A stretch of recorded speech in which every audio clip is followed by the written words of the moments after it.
নমস্কার বন্ধুরা, শীতের মরশুমে সবাই কম বেশি পিঠে বানাচ্ছে।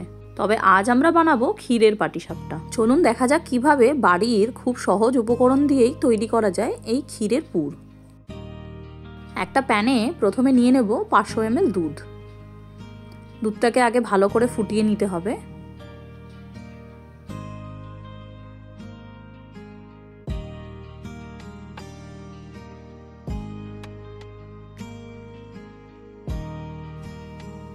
দুধ ফুটে উঠলেই তার মধ্যে দিয়ে দেব 100 গ্রাম গুঁড়ো দুধ।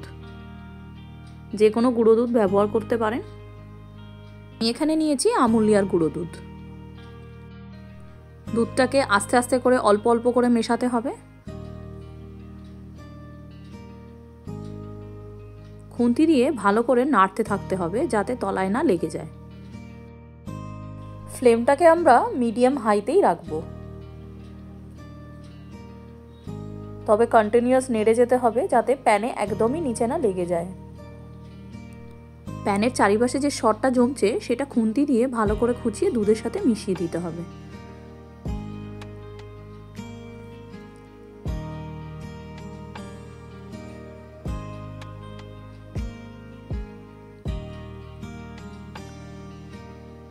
এরপর দেব পাটালি গুড়। গুড়টা আগে থেকে ছোট ছোট করে টুকরো করে রেখেছিলাম। গুড়টা দিয়ে ফ্লেমটাকে আমরা হাই করে দেবো আর খুন্তি দিয়ে কন্টিনিউয়াস নেড়ে যাব যাতে প্যানের তলায় একদমই দুধটা লেগে না যায়।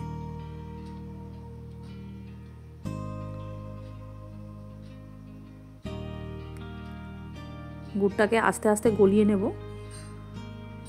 দেখুন দুধের রংটাও আস্তে আস্তে পাল্টে যাচ্ছে আর গুড়টাও গলে যাচ্ছে।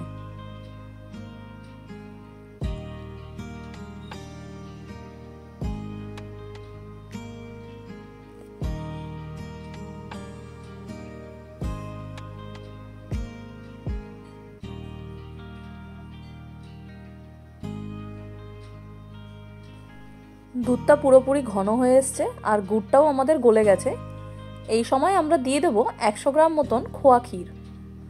তবে খোয়া ক্ষীরটা অল্প অল্প করে মেশাবো। খোয়া ক্ষীরটা দিলেই দেখবেন দুধটা ঘন হয়ে আসছে।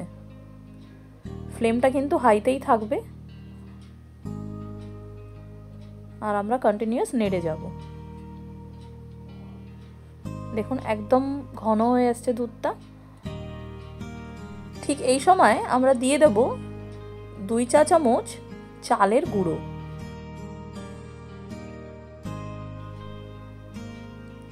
চালের গুঁড়োটা দিয়ে একদম এবার ফ্লেমটাকে লো করে দিতে হবে।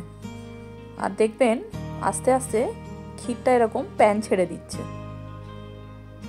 এইবারই আমরা ক্ষীরের পুরটাকে নামিয়ে নেব প্যান থেকে।